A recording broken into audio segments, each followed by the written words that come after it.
प्रणाम आप सभी को। आपका हमारे चैनल में हार्दिक स्वागत है। आज हम बात करने वाले हैं संस्कार के बारे में।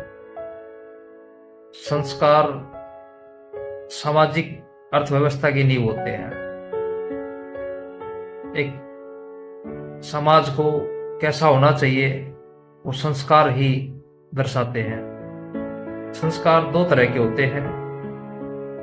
एक तो वो संस्कार जो किसी भी बच्चे में डीएनए के थ्रू अपने माता पिता से मिलते हैं। जो गुण माता पिता में होते हैं वही गुण कुछ गुण उस बच्चे में भी होते हैं। ये हमने हमेशा देखा है कि ये पापा पर गया है, ये मम्मी पर गया है, तो वो उनकी जो जीवन की हलचल होती है, हरकतें होती है, उनको देख करके हम बोलते हैं, तो वो भी एक संस्कार है। वो परिवार के भी संस्कार होते हैं कि कैसे बड़ा किया गया, कैसी उनकी सोच है या समझ है, उसको देखते हुए जो बच्चे के अंदर गुण होते हैं उनको एक संस्कार का नाम दिया गया है। दूसरे, हर धर्म का अपना एक संस्कार होता है। सनातन धर्म के गर्भाधान से लेकर के अंत्येष्टि तक 16 संस्कार है। गर्भ धारण होता है उस वक्त का एक संस्कार है, जब बच्चा होता है उसका एक संस्कार है, जब पढ़ने जाता है उसका एक संस्कार है, विवाह होता है उसका एक संस्कार, उससे पहले के भी बहुत से संस्कार हैं और बाद के भी। जब तक मृत्यु होती है तब तक ही संस्कार होते हैं। और इसी प्रकार 16 संस्कार बताए गए हैं सनातन धर्म में, अलग अलग। और हर समाज में अपने अलग संस्कार होते हैं, वो कोई भी धर्म हो जाए। किसी का कोई संस्कार है, किसी का कोई संस्कार है, और वो हर कोई उस चीज का पालन करता है। वैसे संस्कार जो शब्द है उसका मूल अर्थ शुद्धिकरण होता है। शुद्धिकरण सामाजिक अर्थव्यवस्था को मजबूत करता है। संस्कार के बिना कोई भी धर्म या व्यवस्था लागू नहीं होती है। अगर संस्कार अच्छे हैं तो वो चीजें दर्शाती हैं कि आपका समाज कितना महान है।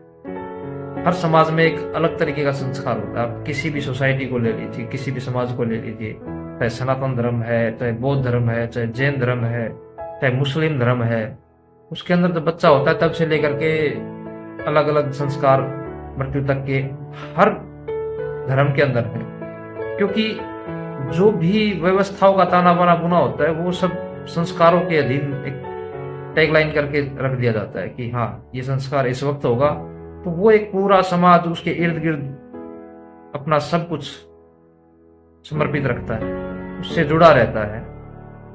संस्कार जो है वो एक माला के धागे की तरह है। एक धागे के अंदर अनेकों मोती होते हैं, तो उसी प्रकार एक धागा होता है संस्कार। संस्कार ही पूरे समाज को जोड़ करके रखते हैं। तो वो चीज कितनी कीमती है, वो माला कितनी कीमती है, वो उस धागे के साथ साथ उस मोतियों की होती है कि उसके अंदर कितनी मजबूती है। संस्कार जैसे होंगे समाज में, अन्य समाजों में भी उसकी पहचान उसी तरीके से होगी। किसी समाज की पहचान उसके संस्कारों को देख करके की जाती है कि इसका संस्कार कैसा है, ये क्या चीज करता है, किस तरीके से उस चीज को सोचता है, कैसी इनकी समझ है। वो अलग अलग धर्म में अलग अलग होती है। हमारे संस्कार अलग है, जैन मुनि है उनके संस्कार अलग है। वो अपना उस तरीके से उन चीजों को फॉलो करते हैं कि ये हमें निभाने हैं। और किसी का भी संस्कार छोटा बड़ा नहीं है, वो उस धर्म को बनाने वाले की समझ के साथ साथ और धीरे धीरे जो भी उसमें महापुरुष हुए हैं उन्होंने उन संस्कारों को जोड़ा है। और हर चीज के पीछे विज्ञान भी जरूरी होता है। जितने भी धर्म है और उनके अंदर जितने भी संस्कार हैं, हर चीज के पीछे विज्ञान है। लेकिन ये रूढ़िवादी सोच से बाहर निकल करके अब उन चीजों को देखेंगे तो आपको हर चीज अच्छे से समझ में आएगी कि हाँ हमारे पूर्वज कितने अच्छे से इन चीजों को सोचते थे, विज्ञान को कितना जानते थे, और एक सामाजिक व्यवस्था के साथ साथ संस्कारों को कैसे फॉलो करते थे। हर वर्ग को जोड़ना बिना विरोध के। और उसके बाद आज की तरह उस वक्त में सोशल मीडिया का जमाना नहीं होता था। आज तो हमारे पास बहुत ही आसानी के साथ हम अपने विचार दूसरों तक साझा कर सकते हैं। उस वक्त एक इंसान कोई चीज करता है और उसके साथ साथ वो पूरे समाज के अंदर फैलाना, उसका जो ताना बाना बुना जाता था वो एक इसी तरीके की धार्मिक भावनाओं के साथ, संस्कारों के साथ लेकर के चला जाता, ताकि पूरा समाज उस चीज का फायदा उठाए, उस सोच का, उस अच्छी सोच का। वो चीज फैलते फैलते फिर हर चीज के अंदर हो गई। हर चीज में होता है कि कमियां निकालने वाले होते हैं। हर चीज के दो पहलू भी हैं, एक अच्छा एक बुरा। वो आपकी सोच के ऊपर निर्भर करता है कि आप सोचते कैसा है। हर चीज का दो पहलू है और उसकी सोच के आधार पर ही वो चीज देखी जाती है कि हाँ, इसके संस्कार कैसे हैं।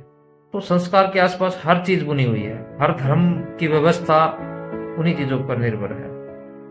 चलिए, आज के लिए इतना ही। फिर मिलते हैं एक नए टॉपिक के साथ। प्रणाम।